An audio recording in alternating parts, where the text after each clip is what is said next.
Hi everyone, my name is Ben, and I just want to talk about learning languages. I just want to give a bit of advice because I think there's lots of people out there who want to learn a language, or they've already started and they're having troubles, and I just wanted to give a bit of feedback, a bit of advice based on my experience. In 2003 I started learning Spanish, and now we're in almost 2011, and I can say I speak Spanish more or less fluently. I've also done a degree in Spanish and Portuguese. I've also studied Italian and French. Spanish is my best language, but I'm pretty good at Portuguese and Italian. I made a few notes, so I want to let you know about. Okay, so let's say you're starting from scratch. You're an native English speaker, and you want to learn Spanish. It's quite a popular one. So just having one class a week is enough. At least it was for me. I was able to go to classes. Fortunately, I had the financial backing at the time to take the classes.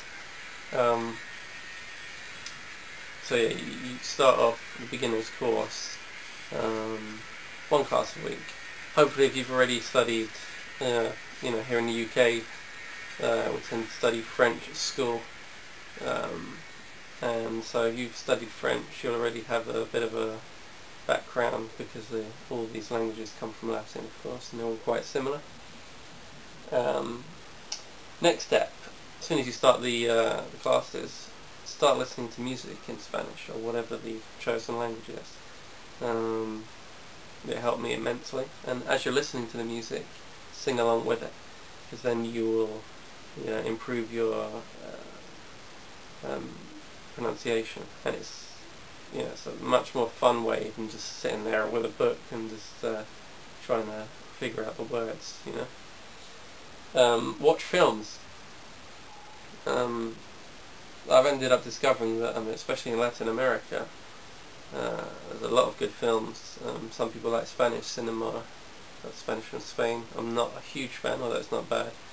I prefer Latin American films. Put the subtitles on. Don't feel that you're cheating or anything. Even now, still sometimes I put, if I'm watching a film with a lot of slang in it, I might put the subtitles on. Meet native speakers, of course. There's a lot of people out there who want to exchange Spanish or English or whatever it is, and can't get a better practice than that. I found always in the classes when I was talking to other English people learning the language,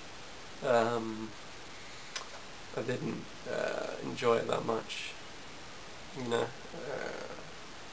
I enjoyed the classes, but I didn't enjoy talking to the other people, because I felt like I needed to be speaking to a native speaker, without doubt. Also, don't get discouraged. I can remember quite a few times where I just wanted to, throw the towel in, so to speak. I'd be sitting there with my book, and I just get fed up. Why doesn't this make sense? And why do you have to say it like this? Or I can't get a hang of this grammar. And don't get discouraged. Also, things like, for example, in Spanish, most of the nouns, they're masculine or feminine, because if they end in an O, it's masculine. If they end in an A, it's feminine. However, it's not always the case. There are exceptions.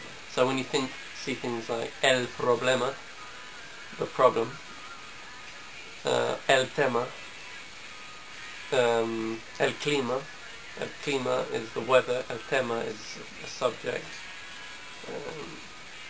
It's ending in an A, but it's a masculine noun. I learned just accept it. You want to question the logic behind it, but just accept it. that's basically it for now. If you've got any questions, let me know, because this is the main bit of advice I have, but any questions, feel free to ask. I've got quite a lot of experience in language learning through various languages, as I mentioned, so, feel free to ask. Alright, laters.